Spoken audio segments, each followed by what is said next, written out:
Bismillahirrahmanirrahim. Assalamualaikum warahmatullahi wabarakatuh. Alhamdulillahirabbil alamin. Nahmaduhu wa nasta'inuhu wa nastaghfiruh wa na'udzubillahi min syururi anfusina wa min sayyiati a'malina. May yahdihillahu fala mudhillalah wa may yudlil fala hadiyalah. Asyhadu an la ilaha illallah wahdahu la syarikalah wa asyhadu anna Muhammadan abduhu wa rasuluh. Amma ba'du. Puji dan syukur marilah kita panjatkan kehadirat Allah Subhanahu wa Ta'ala. Atas berkat rahmat dan karunia-Nya, kita masih diberikan umur yang panjang dan juga nikmat sehat, sehingga masih bisa menunaikan ibadah di bulan suci Ramadan ini dengan berpuasa. Tak lupa sholawat dan salam semoga tetap tercurah limpahkan kepada baginda kita, yakni Habibana wa Nabiyana wa Maulana Muhammad Sallallahu Alaihi Wasallam. Tak lupa kepada keluarganya, para sahabatnya, dan semoga sampai kepada kita selaku umatnya. Amin ya Allah ya Rabbal Alamin. Hadirin rahimakumullah, di bulan suci Ramadan ini tentu kita pasti melaksanakan ibadah puasa. Puasa artinya menahan diri dari hal-hal yang membatalkan puasa.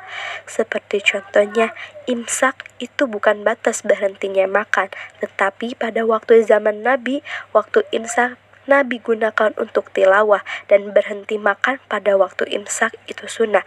Jadi puasa dimulai dari subuh sampai dengan maghrib, dan niat dari puasa itu bisa dari setelah maghrib ataupun sebelum subuh. Untuk niat bisa dipakai dengan dua cara, seperti niat dari Imam Syafi'i yaitu niat untuk sehari-hari, adapun niat dari Imam Maliki yaitu niat untuk 1 bulan penuh puasa.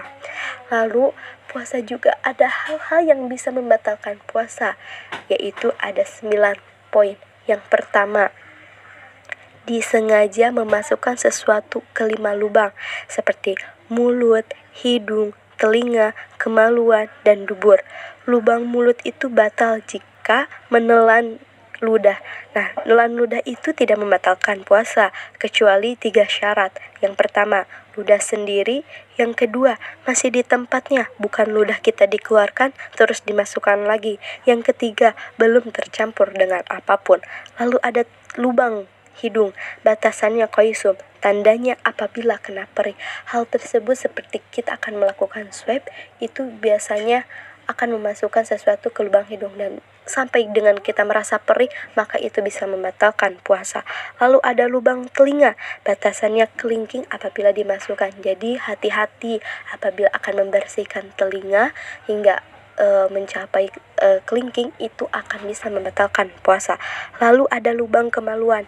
Nah, mohon maaf, apabila untuk perempuan ketika akan membersihkan kemaluannya harap untuk tidak terlalu dalam. Dan apabila untuk laki-laki memasukkan sesuatu obat misalkan ke dalam dubur, itu akan menyebabkan batal puasanya. Lalu ada poin kedua, yaitu muntah. Muntahnya disengaja atau melakukan hal yang bisa menyebabkan muntah. Lalu ada poin ketiga, yaitu hilang akal. Hilang akal itu bisa terjadi untuk orang yang gila, mabuk, pingsan, dan juga tidur. Nah, tidur di sini bukan untuk bisa membatalkan puasa, tetapi bisa mengurangi pahalanya. Contohnya, apabila kita tidur seharian tidak melaksanakan sholat subuh, zuhur, asar, dan kita tidak bisa melaksanakan ibadah yang lainnya seperti mengaji atau mendengarkan hal-hal yang positif, atau juga bisa dengan ibadah yang lain yang kita terlewatkan dan kita tidur seharian, itu tidak bisa, mungkin itu tidak membatalkan puasa tetapi mengurangi pahalanya. Lalu ada poin yang keempat, yaitu murtad. Murtad itu ucapan yang tidak bisa menjadi murtad, atau apabila seseorang mengatakan hal-hal yang bisa itu menjadi murtad. Contohnya, jangan puasa tahu, mungkin itu tidak ada di zaman nabinya, ataupun hal-hal yang lainnya, dan itu bisa membatalkan puasa. Nah, bersegama, bersetubuh, dan juga jima. Nah, itu mungkin untuk pasutri. Apabila tidak bisa menahan syahwatnya, maka membayar kafaroh. Kafaroh itu terbagi menjadi beberapa bagian. Yang pertama, membebaskan 1 budak. Lalu yang kedua, jika tidak sanggup maka puasa 2 bulan berturut-turut. Jika tidak bisa sanggup juga, memberi makan 60 hari kepada fakir miskin dengan kenyang. Adapun syarat-syarat kafarah itu terbagi menjadi 6. Yang pertama, dipaksa. Yang kedua, disengaja. Yang ketiga, dilakukan di siang hari. Yang keempat, dia ingat ketika melakukan sedang berpuasa. Yang kelima, dia lakukan oleh orang yang diwajibkan puasa. Yang keenam, mengetahui keharamannya. Mohon maaf, di poin kelima yaitu dilakukan oleh orang yang diwajibkan puasa.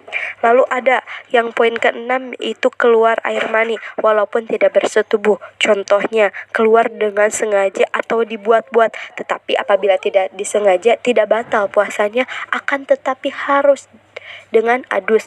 Lalu ada poin ketujuh yaitu melahirkan bayi ataupun calon bayi, yang artinya calon bayi di sini yaitu keguguran, itu bisa membatalkan puasa.